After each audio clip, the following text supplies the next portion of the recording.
Welcome to Food Hacks, the little show where we provide simple yet innovative ways to up your game in the kitchen. I'm Claire Lower, and today I'm going to show you how to combine your love of fried eggs with your love of fried cheese. When choosing your cheese, you want something that's firm and shreds easy, like Parmesan or cheddar. Basically, you want it to be able to grease out in the pan and form this intricate, lacy layer of cheese that your egg will sit on top of. First thing you want to do is set your heat to medium. Then take just a few pinches of shredded cheese. You just want to kind of scatter them around about the size of an egg, leaving a little bit of space so you create this lacy network of cheese rather than just one big glob. And then you want to go ahead and crack your egg. I like to crack mine into a little teacup.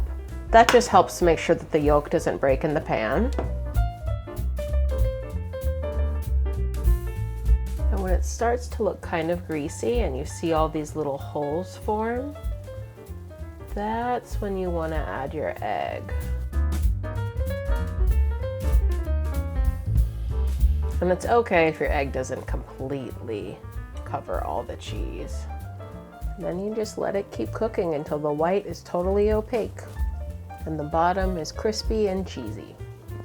What we have here is a beautiful sunny side up egg with a nice runny yolk and a beautiful crispy cheesy underside. That's all, yolks, and thank you for joining me on this exciting food adventure. And don't forget to follow Lifehacker for more tips and tricks on how to do everything better.